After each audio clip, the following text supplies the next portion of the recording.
Hello, എല്ലാവർക്കും നമസ്കാരം. പ്രസവം കഴിഞ്ഞാൽ നമ്മുടെ നാട്ടിലെ സ്ത്രീകൾക്കായിട്ട് പ്രസവരക്ഷ ചെയ്യാറുണ്ടല്ലേ. പല പ്രദേശങ്ങളിലും പല രീതിയിലാണ് ഇതിൻ്റെ മരുന്നുകൾ തയ്യാറാക്കുന്നത്. എൻ്റെ അമ്മയും അമ്മാമ്മയും ഒക്കെ ഉണ്ടാക്കിയിരുന്ന ഒരു രീതിയാണ് ഞാനിപ്പോൾ നിങ്ങൾക്കായി കാണിക്കുന്നത്.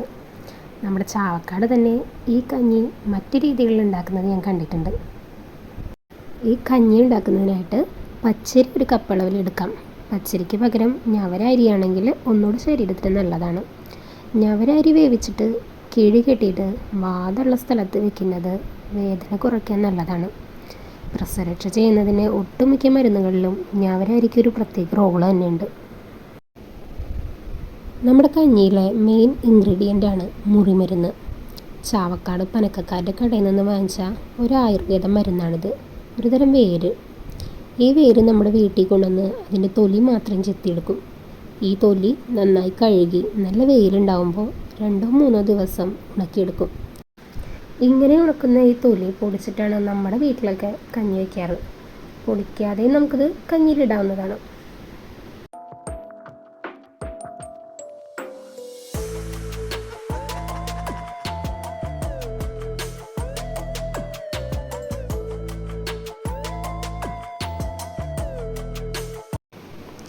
നമ്മൾ എടുത്തു വെച്ച അരി കുക്കറിലേക്ക് ഇട്ട് വേവിച്ചെടുക്കാം.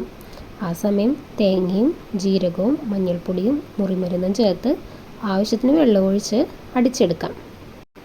അരി വെന്താൽ നമ്മൾ അടിച്ചു വെച്ച ഈ അരപ്പ് ചേർത്ത് കൊടുത്തിട്ട് നന്നായി തിളപ്പിച്ചെടുക്കണം.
ആവശ്യത്തിന് ഉപ്പും ചേർത്ത് ഈ മരുന്ന് കഞ്ഞി നമുക്ക് കുടിക്കാം.